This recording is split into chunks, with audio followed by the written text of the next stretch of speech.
A mobile application named Are You Dead has actually gone viral in China, topping Apple's App Store charts for paid apps. Now, priced at about $1, the app is aimed at China's rapidly expanding population of older residents and young singles who live alone. Now, it prompts users to check in once a day by pressing a large green button.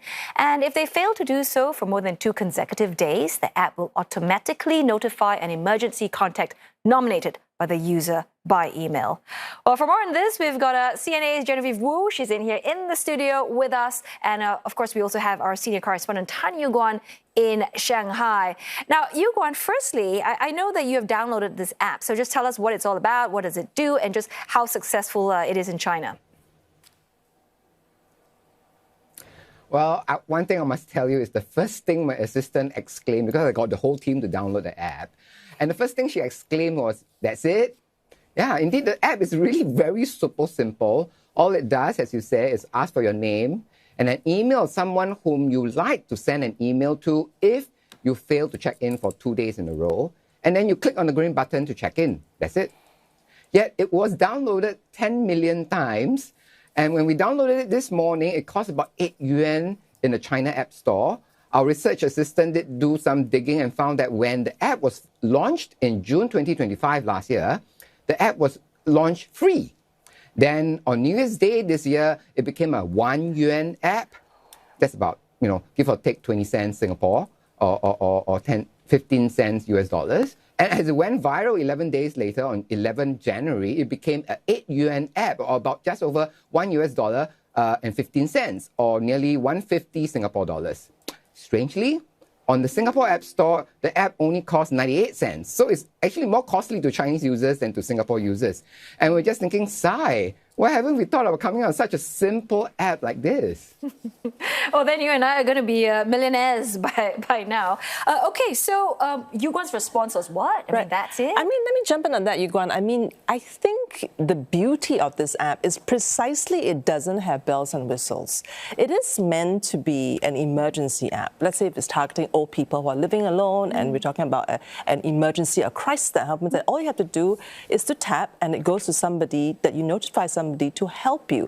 So if you had, like, say, collapse on the floor, you can't be going through step 1 to step 10. Yeah. It really doesn't need the bells and whistles. But for me, my takeaway from this app that has gone viral, and the top paid app in Apple app on China now, I think it's the name, how sensational the name is 死了没, right? You understand about Chinese. And the English translation is, are you dead? I think a better translation is that you dead yet? Or how about, are you alive? It could be that if you want a more positive spin, because I think it plays on a very common Chinese greeting that says that 吃了没? Have you eaten? Which is a very common daily phrase that the Chinese use. So I think it played on this and says that instead of 吃了没, have you eaten, is that 死了没? Are you dead yet? And I thought that was the beauty of this ad. So I think it's sheer marketing, right. How sensational this name is. Right. And you actually spoke to an expert, right, to find out more actually why is it such a hit with all these young people? Yeah, I did. And I think, to me, I think it struck a nerve, with young people. I think these young people who have moved, many of them whom have moved far away from the villages, right, and they're now in big cities, right, and they feel the disconnect from family, from the countryside, and it struck a nerve that they're alone. But there's technology that can fill in the gap. Perhaps, So I did speak with Professor Jean Yong. She's the Director of Social Science at A-Star Institute for Human Development. She's an expert at demographic studies. This is what she had to say. The Chinese young people are all flocking to the big cities. And that is one reason why you're seeing the subscription of this app are especially high for young people in big cities. Fewer people tying the knots or delaying their marriages, not having babies, and so on. But also, young people are moving a lot long distantly because of internal migration. So people move into big cities leave the urban rural area and move to the big cities. That's why we see a huge increase in there. On top of that, there's attitudinal changes that comes with the economics changes, right? People, this generation, young people want more privacy, so they want to live alone more and longer, and some of them don't prioritize marriage and parenthood as much as before anymore. So yeah, we've heard, what the expert there was saying, that there is this sense of solitude among younger people, probably women included. But the fact is that, okay, firstly, this app is not free. You have to pay for it. It's quite a simple app. And as you've mentioned, right, Guan, this feature is not exactly new. So help us elaborate a little bit more. Why do you think it's still the most downloadable app at this point? Well, there are many people living alone in China, as the expert mentioned. In fact, in 2024, Beike Research Institute is part of a property leasing company, compiled data about people living alone, and they found that the number of people living alone in China reached 123 million in 2024. With 110 million of them being young, middle-aged adults aged 20 to 50. That's about 8% of China's population.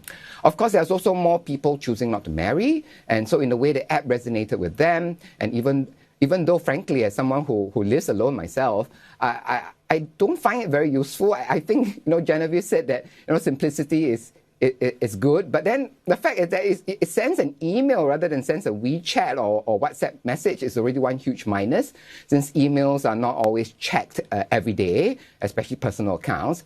And I thought it could have been smarter to detect signs of life through things like steps taken, since this is already registered in most smartphones, instead of having the user to manually click on the button. I can imagine the unnecessary panic it creates if someone forgets to check in 2 days in a row. Still, stories about single people being found dead or gravely ill have made this app resonate among single folks.